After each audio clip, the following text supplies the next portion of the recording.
पूजामि ततो नमस्कारं करोमि।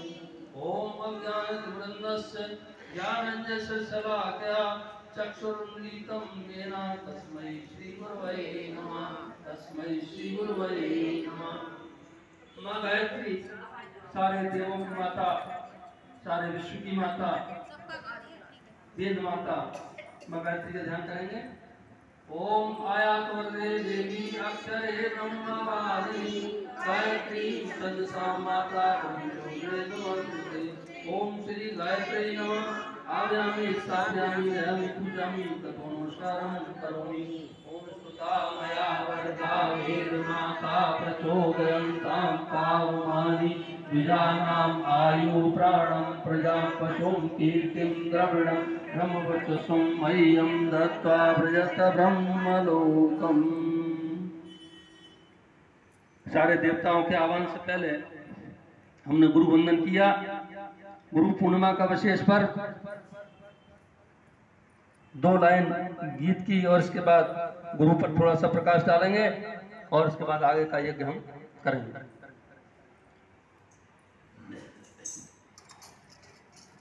सुनो सुनो युगदूत बुलाता मत उसको झुठलाओ, भीतर से सद्भाव जगाता उस पर ध्यान लगाओ। अलग अलग मत भटको भाई, मिलकर कदम बढ़ाओ। युग विचार युग ऋषि चिंतन को जन जन तक पहुँचाओ। सत्संग की गंगा बहती है, गुरुदेव तुम्हारे चरणों में। बोलिए गंगा तुम्हारे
तुम्हारे चरणों में सत्संग की गंगा बहती है गुरुदेव तुम्हारे चरणों में सत्संग की गंगा बहती है गुरुदेव तुम्हारे चरणों में गुरुदेव तुम्हारे चरणों में गुरुदेव तुम्हारे चरणों में।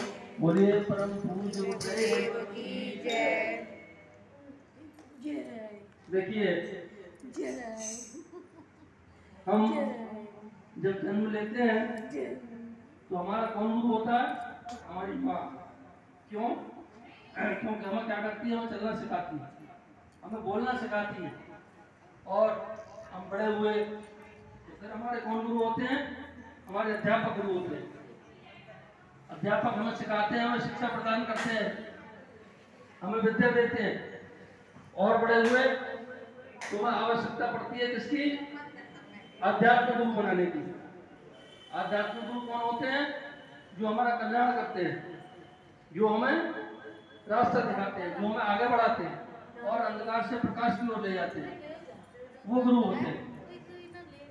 गुरु के बारे में बताया गया है, गुरु संतोषणा देव मुक्तो भवत पार्वती अणिमादिषु भोक्तृत्व कृपया देवी जाए।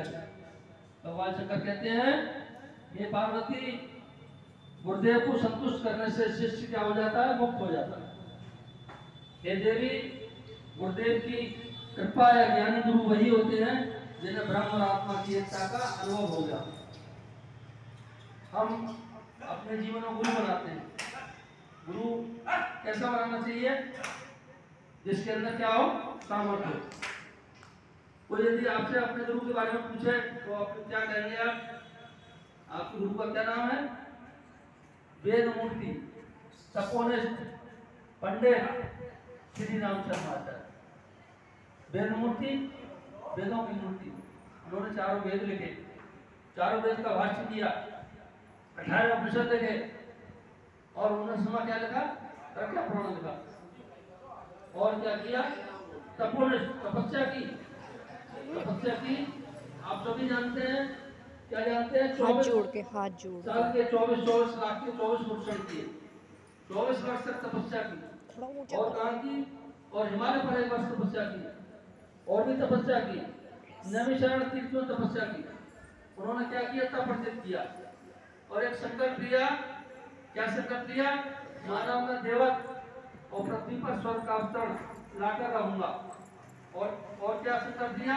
उन्होंने गायत्री को सिद्ध किया, गायत्री को घर घर में पहुंचाने का संकल्प लिया, बीड़ा लिया। गायत्री, गायत्री क्या है? गायत्री है गय जमात्री, प्राणों का त्राण करने वाली, प्राणों का उद्धार करने वाली। ऐसी माँ गायत्री को हमें क्या करा? सिखाया। गायत्री क्या है? बुद्धि की देने वाली, विवेक की देने वाली। और जब बुद्धि आती है, विवेक आता है, तो क्या आती है? प्रज्ञा आती है। और जब प्रज्ञा आ जाती है तो हमारा जीवन धन्य हो जाता है। कैसा जीवन धन्य हो जाता है? जैसे राम का जीवन धन्य हुआ। राम के साथ में कुछ लोग जुड़े नहीं जुड़े? राम ने क्या कहा? बानर जो थे, बानरों को साथ लिया, 20 बानर के साथ जुड़ गए। वो क्या थे? देवता थे, उस समय के देवता थे। तो थोड़े से लोग उन्होंने साथ ले लिए, और क्या किया? 1 लाख पूछ सवा रखना थी, रावण के दिया नवाती, रावण को परास्त कर दिया। रावण विद्वान था, ऐसा नहीं, रावण बहुत विद्वान था। अगर रावण के अंदर अनिति, बुराइयां या ये सब ना होती तो क्या रावण हार जाता? नहीं हारता। लेकिन उसने क्या किया? उसने अनिति का दामन थाम लिया। और राम ने क्या किया? राम ने गायत्री का दामन थामा, सद्बुद्धि का दामन थामा, और क्या किया? कल्याण कर दिया, असुरों का नाश कर दिया। और क्या किया? और सीता जी को, खोई संस्कृति को वापस ले आए। सीता खोई संस्कृति थी, सीता अलंकारिक भाषा है, सीता को लाए।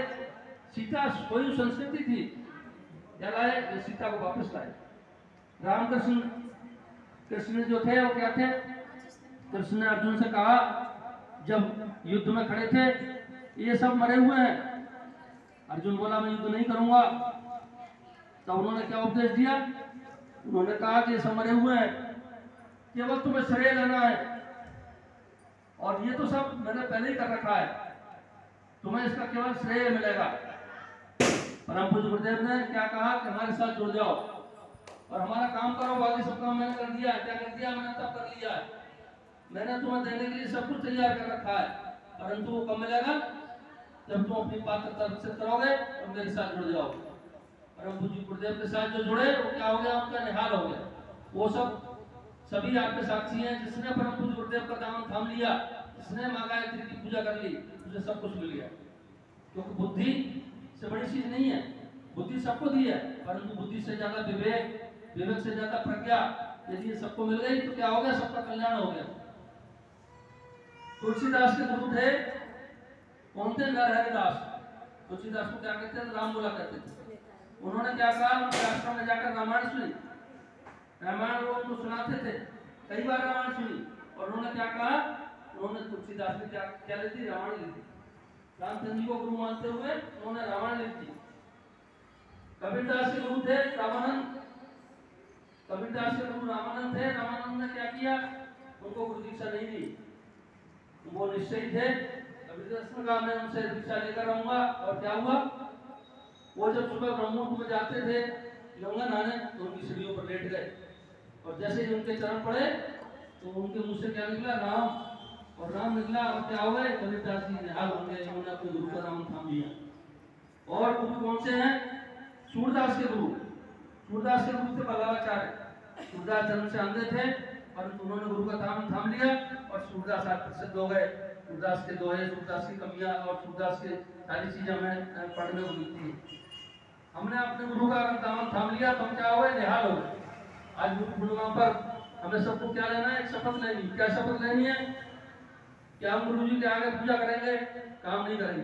ये शपथ नहीं लेनी, हमें शपथ लेनी है कि हम पूजा तो करेंगे, लेकिन उसके साथ 1 घंटा समय गुरु जी को देंगे, और क्या देंगे? अपना अंशदान देंगे। हम जो कुछ कमाते हैं उसमें से कुछ अंश गुरु जी को अर्पण करेंगे। मैंने पहले बताया था आपको, गुरु जी चाहते तो एक आदमी से पूरा शांतिवन बनवा देते और बड़ी बड़ी बिल्डिंग तैयार करा देते, लेकिन नहीं, उन्होंने अपने शिष्यों को बनाया। उन्होंने कहा मुझे वही शिष्य चाहिए तो 10 पैसे रोज बचाएं, और मुझे महीने के महीने जो भी बचता है वो मेरे अंशदान में शामिल हो। बैठ जाइए भैया, ऐसे हमें सहारा मिल गया, तो क्या हम नहीं कर पाएंगे? बिल्कुल कर पाएंगे, परंतु हमने क्या करा? समर्पण किसने किया? मीरा ने किया। समर्पण मीरा ने किया, तो क्या हुआ? जहर क्या बन गया? अमृत बन गया। और समर्पण बहुत से लोगों ने समर्पण किया गुरु का, गुरु के प्रति क्या हो गए? हाल हो गए। वो रामकृष्ण परमहंस, इन्होंने काली माँ के समर्पण कर दिया, और काली माँ उनके साथ भोजन करती थी। लोग समझे ये जो है बहाने में रखते हैं, ये छुप कर देखा तो वो भोजन लिए बैठे थे, और बोले माँ पहले तुम भोजन करोगी फिर मैं भोजन करूंगा। तो माँ को आना पड़ा, और काली माँ प्रकट हुई। ऐसे श्रद्धा, ऐसी अगर गुरु के प्रति हमारी श्रद्धा हो जाए तो हम क्या हो जाए? निहाल हो जाए। परम पूज्य गुरुदेव ऐसे ही थे जिन्होंने मानव में देवत्व और पृथ्वी पर स्वर्ग के अवतरण की कल्पना की। देखते देखते कुछ लोग उनके साथ जुड़े, उन्होंने मद्रास से कार्यक्रम प्रारंभ किया, और जुड़ते जुड़ते लोग चले गए, और आज शाम के कोई खड़े कर दिए, और अखंड विश्व गायत्री परिवार खड़ा हो गया, और 24 करोड़ लोग 80 देशों में जुड़ते चले गए, और भी जुड़ते चले जा रहे हैं। अगले वर्ष 2026 में माता जी की 100 वर्ष पूरे होंगे, हमारे अखंड जी को भी 100 वर्ष पूरे होंगे, जिसकी ज्योति कलश यात्रा जनवरी में हमारे प्रस्तावित है। सभी लोग लाभान्वित हों, सभी उसके दर्शन करेंगे।